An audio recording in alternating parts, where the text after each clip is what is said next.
वहीदा जी, आपका बहुत बहुत स्वागत है हमारे शो में। और सीरियसली आज मैं क्या कहूँ, हमेशा हम ये बोलते हैं कि 4 चांद लग गए, आज 4 लाख चांद लग गए हमारे शो को। एक्चुअली हमारी अर्चना जी जिंदगी में कभी किसी को देख के घबराई नहीं, आज रो रही हैं आपको देख के। ये मोहब्बत है आपके लिए। What's the matter with you? Why, my darling?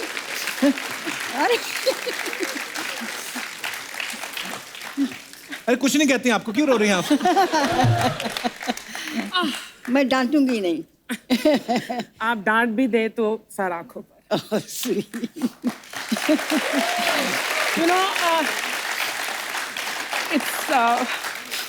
it's very embarrassing कि इतने सालों के, मतलब आपने तो of course कितना काम किया, लेकिन मैंने भी कुछ काम नहीं काम किया। मैंने almoस्ट 3.5 decades I've been in this industry, और आपसे मिलने का पहले सौभाग्य हुआ है मुझे, लेकिन आज इस मंच पर आपको देखकर और द फैक्ट दैट मुझे उस कुर्सी पर बैठना गवारा नहीं, बिकॉज आप यहाँ पर इस मंच पर हैं। And we grown up seeing Waheeda ji perform, and it's embarrassing कि इतने सारे एक्टर्स को मिलने के बाद। Now I won't take more of your time because ये बहुत emotionally, I know it's a comedy show and मैंने बहुत emotional बना दिया. I'm going to go back there, but it's such a pleasure being here with you. Thank you so much.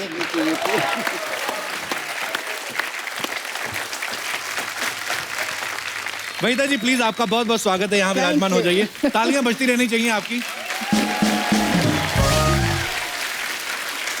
आज की हमारी दूसरी मेहमान हैं वो जिन्होंने दिल दे के देखो, जब प्यार किसी से होता है, फिर वही दिल लाया हूं, तीसरी मंजिल, लव इन टोक्यो, 2 बदन, आए दिन बहार के, कटी पतंग, आन मिलो सजना जैसी सुपर डुपर हिट फिल्मों में काम करके अपने फन से करोड़ों लोगों को एंटरटेन किया। आ रही हैं गुड़िया जापान की the very beautiful Padmashri Asha Parekh जी।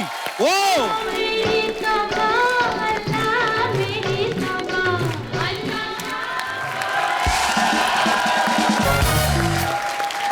आशा जी, आपका बहुत बहुत स्वागत है, प्लीज यहाँ पे विराजमान हो जाइए।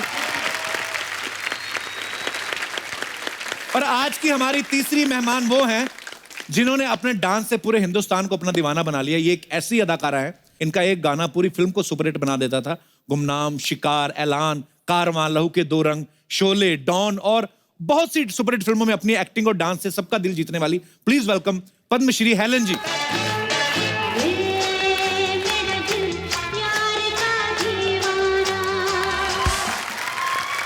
आइए मैम, आइए। मुझे पता है आज आपके दिल में बहुत सारी बातें जो आप करने वाली हैं, so please ma'am. Asha ji, I am so honored to meet you. So honored. After a long time we are meeting. I'm such a big fan of yours. Helen ji. Hi, my darling. You know, Helen ji, I want to say एक चीज जो मैंने कभी किसी से शायद share भी नहीं की, कि अगर मैं आज इस इंडस्ट्री में हूं तो हेलन जी की वजह से। क्योंकि जब मैं छोटी थी और मैं आपके गाने और डांस और आपकी एक्टिंग देखती थी स्क्रीन पर, तो मैं इतना मेस्मराइज्ड और उस ग्लैमर से इतना अट्रैक्टेड थी, तो मैं बोलती थी कि वन डे मैं भी उस पर्दे पर आना चाहती हूँ। तो it's because of you. Thank you so much.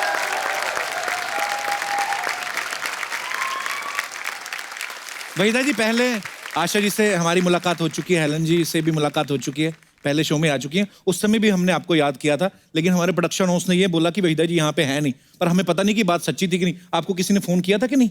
हम आपको बड़े सालों से वेट कर रहे हैं आपका। I know, एक बार किसी ने बुलाया तो था। अच्छा, मैं माफी चाहती हूँ। नहीं वहीदा जी, आप वहीदा रहमान है, आपको माफी मांगने की जरूरत नहीं है। मैं तो खाली कंफर्म करना चाहता था कि प्रोडक्शन हाउस सही बोल रहा है ना। 2 प्रोडक्शन हाउस हैं अभी, एक तो आप ही का है जी।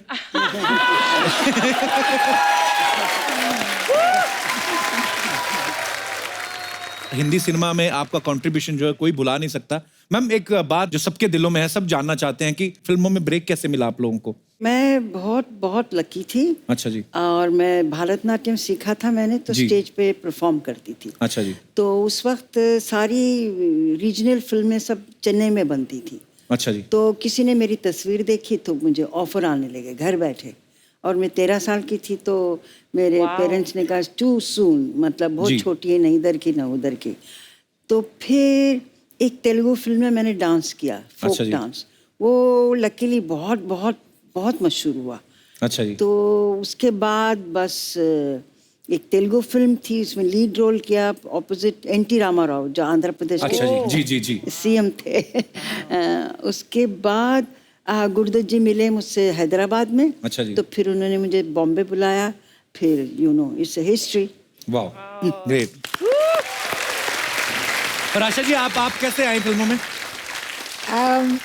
मैं स्टेज पे परफॉर्म किया करती थी। अच्छा जी। और लेट बिमल रॉय ने मुझे डांस करते हुए देखा। मैं 9-10 साल की थी। अच्छा जी। तो उन्होंने देखा और मुझे बुलाया, फिल्म में काम करोगी? मैंने ऐसे ही कह दिया हाँ करूँगी। अच्छा जी। तो इस तरह से माँ पिक्चर में मैंने एक छोटा सा रोल किया था। अच्छा जी। उसके बाद तो मैं बड़ी हो गई, स्कूल में जाती थी। तो गूंज उठी शहनाई के लिए विजय भट्ट जी ने मुझे बुलाया अच्छा जी। और कहा कि तुम्हें हीरोइन बना रहे, राजेंद्र कुमार जी हीरो है। तो 2 दिन की शूटिंग करने के बाद कहा कि नहीं, आप स्टार मटेरियल नहीं है, अच्छा। तो आप हम आपको नहीं ले सकते हैं। अच्छा। स्टार मटेरियल नहीं। तो हमको निकाल दिया गया। 1 हफ्ते में मुहूर्त था बहरूपिया का और वहाँ एस मुखर्जी मिले, बोले कल फिल्मालय आ जाना। मैंने कहा अभी फिल्मालय क्या करना है, अभी तो मुझे डॉक्टर बनना है, मुझे तो नहीं जाना है। इसी तरह से वहाँ पहुँच गए। और फिर तो सबको मालूम है कि दिल दे के देखो कि हीरोइन बन गई।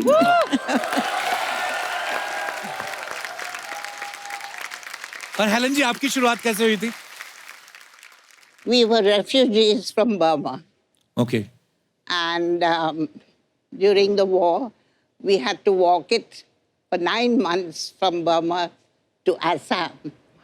I was very small. I was about 3-4 years old. Anyway, we came to India. God was great. And I went to school. And while going to school, I started learning Manipuri, a little of Bharatanatyam, and Kathak. Just the fundamentals, ताकि in case I was given a chance, I would know the stance of all these dances. उस ज़माने में कुकू जी बहुत बड़ी dancer and actress थी. अच्छा जी। And my mother requested her that मैं chorus में कम से कम join करूं, क्योंकि we needed the money very badly. We were living in one room. The Mori was in one room. और another thing I must tell you, जब भी गर्मी का दिन था, हम लोग चटाई को ठंडा करके जमीन पे लगा के नहा के, we never used to wipe ourselves, put our nightie and we go to sleep. Oh my God. So we've seen these lovely days, praise the Lord. Because of that, I'm here now. Thank you. कितनी अच्छी बात है कि हमारी तीनों जो legend artist हैं, तीनों बचपन से ही इतनी टैलेंटेड थी कि 9-10 साल की उम्र में आपको रिकॉग्नाइज किया गया। मतलब कमाल है। आज हमें आपको तीनों को एक साथ देख के बहुत खुशी हो रही है। तो आप तीनों ने ब्लैक एंड व्हाइट फिल्मों में भी काम किया है, उसके बाद कलर फिल्मों का दौर आया। तो उस जमाने में जो पेमेंट होता था वो ब्लैक में होता था कि व्हाइट में होता था? सॉरी, ये बचकाना सवाल पूछने के लिए। दोनों में होता था। दोनों में होता था। अच्छा मैम, जब ब्लैक एंड व्हाइट फिल्मों से कलर का दौर आया, उस समय आपको सबसे, मैं ये सवाल अब तीनों से, सबसे अच्छी चीज आपको क्या लगी जब सिनेमा जो है वो रंगीन हो गया? मुझे बल्कि ठीक नहीं लगा, क्योंकि उस अच्छा। वक्त लाइट बहुत ज्यादा इस्तेमाल करते थे। ओके। क्योंकि उनका फिल्म का एमल्शन कुछ कम था, ज्यादा था, something like that, technical thing. तो मुंह सारा जल जाता था। एक आइस बकेट में एक शामो लेदर कहते थे, उसको डाल के रखते थे, फिर मुंह पे लगाते रहते थे बिफोर द टेक। तो मैं कहती थी कहाँ फंस गए हम, इतनी ज्यादा गर्मी थी। और उस वक्त एसी तो थे ही नहीं कहीं भी, ना कमरों में ना स्टूडियो में, तो बुरा हाल होता था। मैं तो कहती कलर में शुरू कर दी पिक्चर, हाय मर गए। अच्छा। राशा जी, आपको अच्छा लगा जब रंगीन हो गया सिनेमा? पहली फिल्म जो मैंने की वो गेवा कलर की थी। अच्छा जी। हम हिंदुस्तानी। तो वो इतने बड़े बड़ी लाइट्स ले आते थे और वो लगा के, मुझे याद है मुझे ऐसे खड़े रहना था, कैमरा यहाँ था और वो लाइट यहाँ थी। अच्छा जी। शाम को देखा तो ये पूरा जल गया था। बाप रे। रिफ्लेक्टर्स इतने लगते थे, रिफ्लेक्टर्स ऐसे होते थे कि मेरी आंखें लाल हो जाती थी। और लोग कहते थे हाँ तुम्हारी आंखें लाल कैसे होती है? अरे भैया, शराब वराब पीती हो क्या है? तो अच्छा, इन्होंने कहा लाल आंखें, उस पर एक किस्सा सुनाओ आप जी, चाहें जी, जी। तो मेरी पहली कलर शूटिंग हुई जब चौदहवीं का चांद रिलीज हुई जी। तो बहुत हिट हो गई थी। तो उस वक्त एक कलर का सिलसिला शुरू हो गया था। तो गुरुदत्त जी ने सोचा ये जो टाइटल सॉन्ग जो इतना मशहूर हुआ है उसको रीशूट करते हैं कलर में, फिर अच्छा रिलीज जी। करेंगे। तो वही किया उन्होंने। फिर दोबारा उनको सेंसर करना पड़ा, दिखाना पड़ा। सेंसर बोर्ड ने कहा जी वो एक शॉट वहीदा जी वो मुड़ के देखती, वो काट दीजिए। ऐसे क्यों? मैं ऐसे ही हूँ, बस सिर्फ मुड़ के देखती हूँ। तो इन्होंने पूछा क्यों क्यों क्या है इसमें खराबी? तो बोले जब वो मुड़ के देखती है उनकी आंखें लाल हो गई। तो अच्छा। हाँ साहब वो लाइट बहुत है तो लाल हो गई। जैसे इन्होंने कहा नहीं इसमें शी लुक्स वेरी सेंशियस। अच्छा। हाँ तो फिर गुरुदत्त जी ने कहा साहब ये मियाँ बीवी का सीन है और कुछ नहीं, ना लिपटे ना झिपटे ना हाथ पकड़ा, बेचारी यूं से यूं देखा।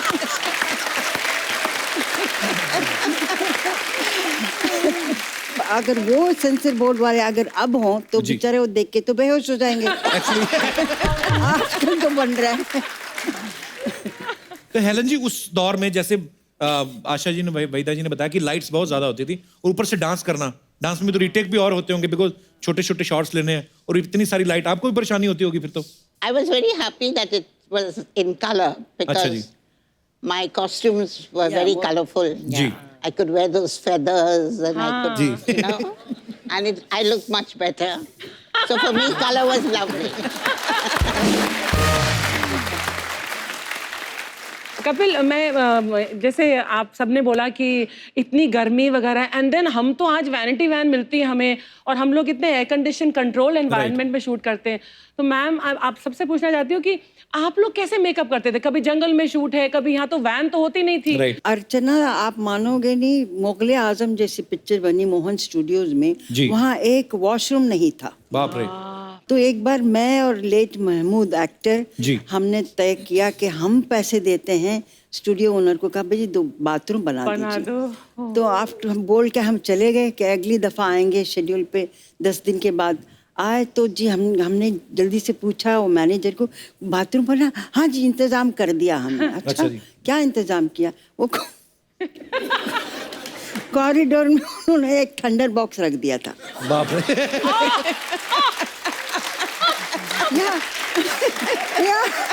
I said, oh my God. It's so terrible. बाप रे, कितना मुश्किल होता होगा उस समय, सारा दिन शूट करना, वॉशरूम ही नहीं है। ना हमने वॉशरूम भी पानी नहीं पीना है। छोड़ दिया था। Oh कि God. स्टूडियो सुबह जाओ से शाम पानी मत पियो। तक बाथरूम नहीं जाते थे। Oh my God. घर बाप रे। जाके बाथरूम जाते अभी थे। तक माशाल्लाह कितनी अच्छा है। हाँ सीरियसली एक्चुअली आदमी को रोमांटिक सीन करना हो और ऊपर से बाथरूम आया हो तो आदमी कहाँ निकलेंगे एक्सप्रेशन एक्चुअली। सो हेलन जी को डांसिंग क्वीन, पता नहीं बहुत सारे ऐसे टाइटल दिए गए थे, ऐसे नाम दिए गए थे हेलन जी। जैसा कि मैंने पहले कहा कि एक ही गाना कभी कभी हेलन जी का पूरी फिल्म पे भारी पड़ जाता था। तो हेलन जी दूसरी जो हीरोइन होती थी फिल्म में और आप आके एक गाने में वाह वाही लूट लेती थी, तो उनको जेलसी फील नहीं होती थी कि आ गई हेलन जी है, अभी ये सारा मेला लूट के ले जाएंगे? By the grace of God, I've been very good with all the heroines in the movie. They loved me, literally they cared for me. There was no jealousy. I worked with Asha ji. Were you jealous of me? If I was jealous, I wouldn't be friends with you. अच्छा आशा जी, आपकी जब आपकी film में silver jubilee होती थी, gold, आपको jubilee girl भी नाम दिया गया था आपके फैंस के द्वारा। तो जब सिल्वर जुबली होती थी फिल्म में, गोल्डन जुबली होती थी, उसके बाद आपने फिल्मों की क्वांटिटी बढ़ाई थी या पेमेंट ही बढ़ाई थी सिर्फ? Naturally. क्वांटिटी तो बढ़ा नहीं सकते थे क्योंकि जी। हम लोग 9:30 to 6:30 की शिफ्ट करते थे। जी। और फिर 7 बजे मैं पहुंच जाती थी स्टेज पे। मेरे बैलेज होते थे तो फिर डांस करना शुरू कर देती थी। 3.5 घंटे का बैले होता था, वो ख़त्म करके फिर घर जाती थी। तो क्वांटम तो बढ़ा नहीं सकती थी। हाँ पैसे तो बढ़ा सकती थी।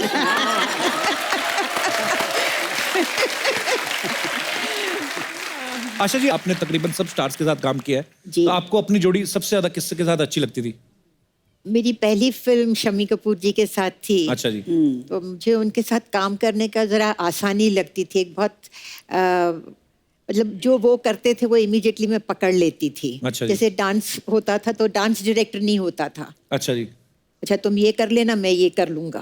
अच्छा, वाह। हाँ, रियली? तो इस तरह से कई गाने हमारे ऐसे थे कि विदाउट अ डांस डायरेक्टर बिना हमने डांस किए हैं। क्या बात है। अरे जी जी। और उनको मैं छेड़ती थी भी बहुत। मुझे याद है कि एक बार हम शूटिंग कर रहे थे कश्मीर में, तो उन्होंने कुछ पहलवान को बुलाया, उनके गले में कुछ हो गया था। अच्छा तो जी। बहुत हंसी, अरे पहलवान को बुलाया गला ठीक करने के लिए। ओह, दूसरे दिन मैं गिरी तो पैर में मोच आ गई, साहब वो पहलवान फिर आ गए मेरा पैर ठीक करने। एज यूजुअल कर शमी जी कर रहे आया ना, मैंने कहा जी आ गया। एक्चुअली उस समय फिजियोथेरेपिस्ट थोड़ी ना होते थे, तो पहलवान ही जो पहले कुश्तियां करते थे। मुझे याद है बिकॉज मेरे फादर की कुश्ती करने के बड़े शौकीन थे, तो जब उनको कभी ऐसे हो जाता था तो पहलवान के पास जाते थे, और पहलवान भी पता नहीं कोई एमआरआई कोई एक्सरे नहीं करते थे, खुद ही देख के ऐसे कड़क पटाखे की आवाज आती थी, या तो आदमी ठीक हो जाता था या बेड़ा गर्क। आशा जी, हेलन जी, आप मतलब जब भी किसी हीरो के साथ काम करती थी तो ऑब्वियसली हर एक का अलग अलग स्टाइल रहता है, लेकिन शम्मी जी के खुद के स्टेप होते थे, वो हम लोग सब हाँ, वो देखते रहे। खुद ही मतलब कर लेते थे। तो वो कितनी एनर्जी होती थी, कितना मुश्किल रहता था उनके साथ डांस करना आपको भी? या एनर्जी full of तो rhythm. या क्या He was full of rhythm थी rhythm. उनमें। हाँ जी। एक एक रिदम पे Kapoor झटके clan is वटके। full of rhythm. या सब बच्चे लोग। सब सभी लोग। और क्या शम्मी of जी it. का कोई शशि प्रॉपर कपूर, डांस मैं नहीं बोल होता रही था, थी। जैसे जी। वाइल्ड डांस ना, जी। तो रिदम को पकड़ के उनमें इतनी पूरे जिस्म में रिदम थी उनकी। रिदम थी वो उनकी ये बॉडी हाथ में। भी यूं करो यूं भी करो तो सब रिदम में करते थे। Actually Isn't it? अच्छा वहीदा जी, ऐसे हमने सुना है कि जब आप फिल्मों में आई थी तब आपका नाम जो है वहीदा रहमान नहीं था, कोई और नाम था। नो ऐसे पता नहीं क्यों अफवाह है ये?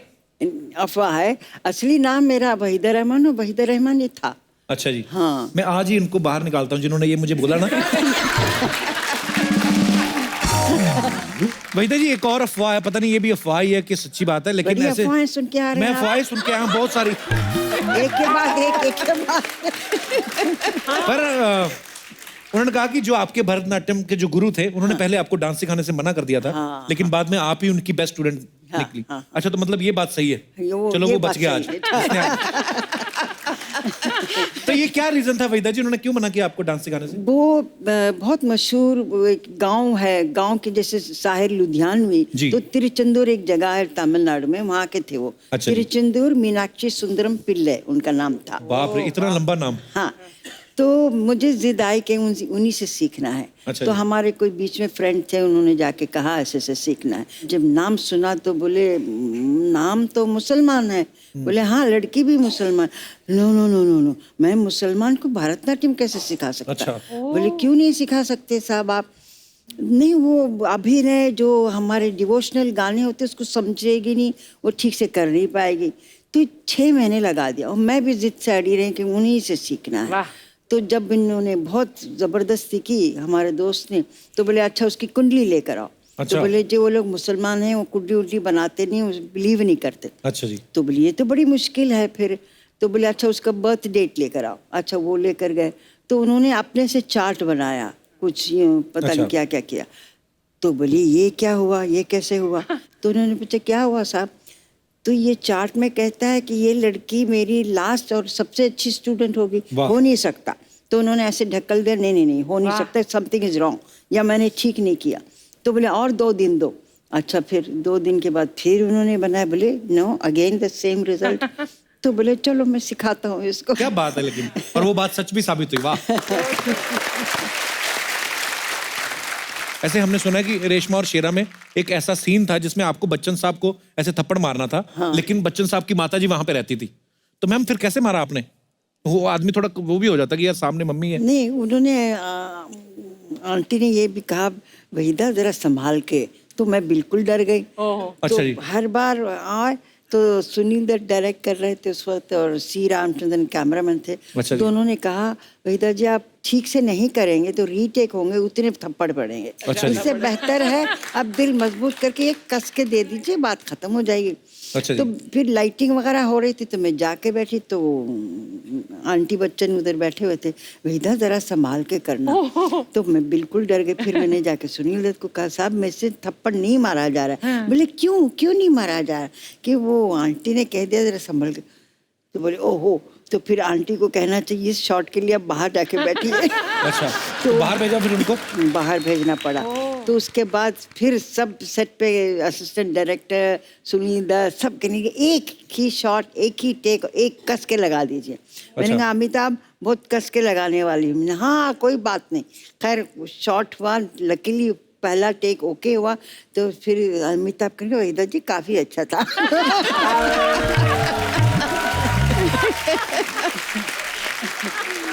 मैम उस समय जब आपके कोई क्रेजी फैन आता था तो आप कैसे हैंडल करती थी आशा जी?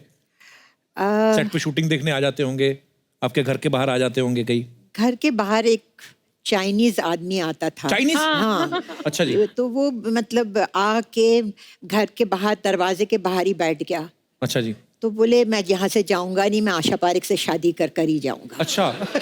मैंने पढ़ा था ये। It was, I read this, yeah. अब मैं वो हटे ही नहीं। फिर वहाँ उसने अपना गद्दा लगा दिया, वहाँ रहने लगा, कुछ मछलियाँ जला के खाता था, पता नहीं क्या करता था। और लोग उसको कहे यहाँ से हटो तो वो छुरी निकाल कर दिखाए कि मैं हटूंगा नहीं।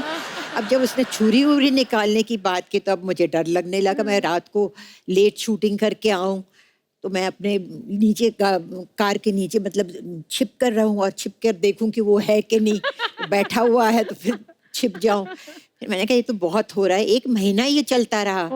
तो फिर मैंने जो है पुलिस कमिश्नर को फोन किया। अच्छा जी। वो कहा कि भैया इसको पकड़ के ले जाओ। उसको पकड़ कर ले गए जेल में। वहां से उसने मुझे पोस्ट कार्ड लिखा। अच्छा। Oh my कि मुझे God. ये लोग ले गए हैं, प्लीज मुझे बाहर निकालो। बेल भी आप ही कराओ। मैंने कहा अंदर तो मैंने डाला है तुमको। मैंने कहा अंदर तो मैंने तुमको डाला है, मैं तुमको आके बाहर निकालूं, मैं पागल हूँ क्या? फिर पता नहीं कहाँ चला गया, मुझे नहीं मालूम। You're looking out for him now. No बाबा। हेलन जी आपके साथ कभी नहीं हुआ ऐसा? हुआ होगा जरूर। एक बहुत अच्छी फैन थी, अच्छी फैन, अच्छा जी। थी ओहो। आशा भोसले। अच्छा, वाह।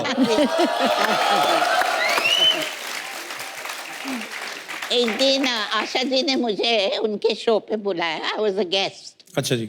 तो बातें बातें में उन्हें कहा कि हेलन जी वहाँ बैठी है। Then I went out and I did that. Helen ji, Asha ji मुझे बोल रहे, हेलन जी अगर मैं मर्द होता है तो मैं आपसे शादी करती। वहीदा जी आपको भी तो कभी ऐसा कोई ना कोई क्रेजी फैन मिला ही होगा कभी जिन्होंने तंग ही कर दिया आपको? हाँ देखिए, हमारे ज़माने में जब जवानी में सभी होते हैं, सबके फैंस होते हैं। एक हर रोज़ कुछ 12-15 सफ़े का एक लेटर आता था। अच्छा जी। उसमें वो लिखते थे कि मैं आर्किटेक्ट हूँ। मैं सोचो अभी ये आर्किटेक्ट हैं तो इनकी इतनी फुर्सत कहाँ मिलती है? वो हैंड रिटन, ये नहीं कि टाइप हो, या उस वक्त मोबाइल नहीं था, कंप्यूटर नहीं था, हैंड रिटन लेटर। फिर कहते थे एक दिन याद रखिए आप, ताजमहल क्या मैं अच्छा। उससे बढ़ के बनाऊंगा, क्योंकि मैं आर्किटेक्ट। अच्छा मैम, आजकल बहुत सारे ऐसे प्लेटफॉर्म्स हैं, सोशल मीडिया है, मतलब आप अपने फैंस के साथ सीधा कनेक्ट कर सकते हैं। आप उनको अगर कुछ आप कोई नई फिल्म कर रहे हैं उनको बता सकते हैं, सीधा उनके साथ चैट सेशन करते हैं। आजकल के जो भी स्टार्स हैं, उस समय में तो ऐसा सोशल मीडिया तो होता नहीं था। सो बहुत सारे सवाल हैं जो हमारे दर्शकों के मन में, वो मैं आपसे पूछना चाहता हूँ। आप तीनों उनके जवाब दे सकते हैं। आपके टाइम पे जो फिल्में बनती थी उनमें सबसे ज्यादा स्टाइलिश हीरो कौन था? आप तीनों जवाब दे सकती हैं। स्टाइलिश हीरो जी। मेरे कैटेगरी में जो देवानंद थे। अच्छा जी, फिर देव साहब। शमी कपूर थे। शमी कपूर साहब, वाह क्या बात है। आशा जी आप? मुझे लगता है फिरोज खान। फिरोज साहब, जी जी जी, फिरोज वाह। खान। हेलन जी, आप तो खुद इतने स्टाइलिश नहीं, लेकिन आपको कौन स्टाइलिश हीरो लगता था? देवानंद। देव साहब, वाह। उस समय शूटिंग पे सबसे ज्यादा लेट कौन आता था? राज कपूर। राज कपूर साहब।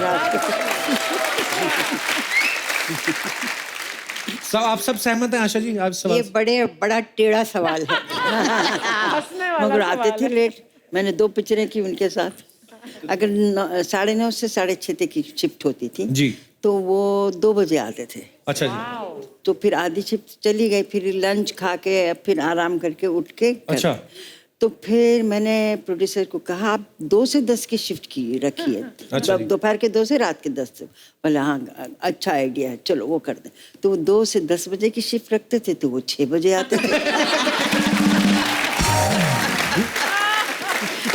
फिर एक दिन उन्होंने, मैं कहती थी क्या राज जी मैं बैठ बैठ के थक जाती हूँ। नहीं सॉरी। एक दिन मिल्क कॉलोनी में शूटिंग थी तो मेरे प्रोड्यूसर ने कहा वहीदा जी आप घर से मत निकलिए जब तक मैं फ़ोन नहीं करूँ।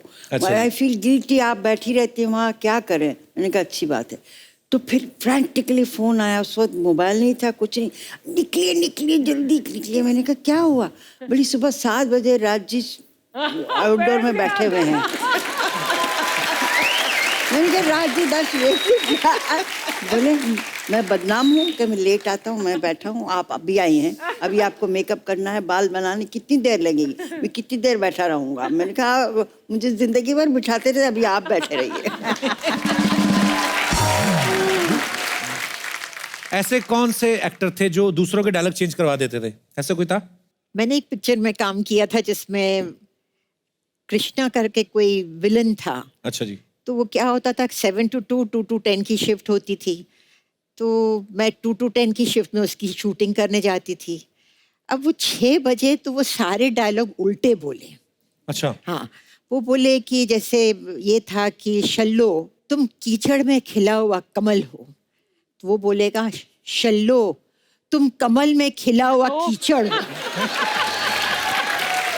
तो एक दिन ये हुआ, अच्छा बिकॉज मैं बहुत बड़ी स्टार थी तो पूरे सेट पे सन्नाटा।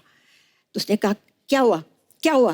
अरे भाई तुम क्या बोल रहे हो? तो बोले क्या बोल रहा हूँ? तो बोले तुमने ये डायलॉग बोला है। अच्छा मैंने ऐसा बोला, सॉरी हाँ फिर से करते हैं। फिर वही बात। अच्छा। हर चीज में मतलब वो सुजीत कुमार के साथ था कि शल्लो के साथ मैं सुहाग रात मनाऊंगा। वो 6:30 बज गए थे तो कहने लगे कि शल्लो की जगह मैं तुम्हारे साथ सुहाग रात।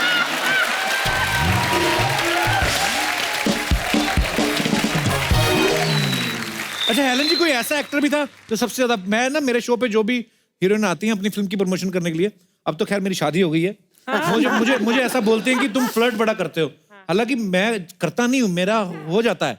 अच्छा उस समय भी कोई तो हीरो ऐसा होता ही होगा जो बड़ा फ्लर्ट करता होगा? अगर आप चांस देंगे तभी फ्लर्ट करेंगे ना।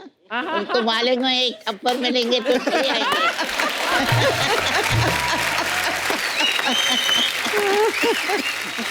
तो मैम सलीम साहब से आपकी मुलाकात कैसे हुई थी?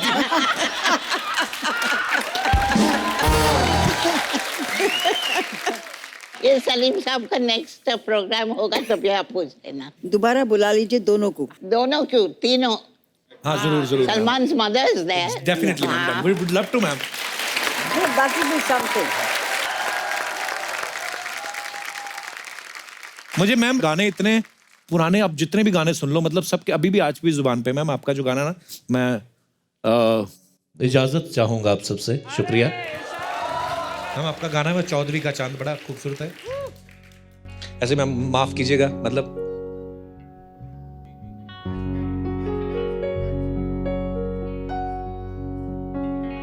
चौदवी का चांद हो या आफताब हो, जो भी हो तुम खुदा। ओ हसीना जुल्फों वाली जाने जा, ढूंढती है काफिर आके किसका निशान। ओ हसीना जुल्फों वाली जाने जा, ढूंढती है काफिर आके किसका निशान। महफिल महफिल ऐ शमा फिरती हो कहाँ, महफिल महफिल ऐ शमा फिरती हो कहाँ। वो अनजाना ढूंढती हूँ, वो दीवाना ढूंढती हूँ, जला कर जो छिप गया है वो परवाना ढूंढती हूँ। आजा आजा मैं हूँ प्यार तेरा, अल्लाह अल्लाह इनकार तेरा। आजा आजा आजा आजा आजा आजा आजा। थैंक यू सो मच हमें इतने खूबसूरत गाने देने के लिए, इतनी खूबसूरत फिल्में देने के लिए। तालियां जोरदार होनी चाहिए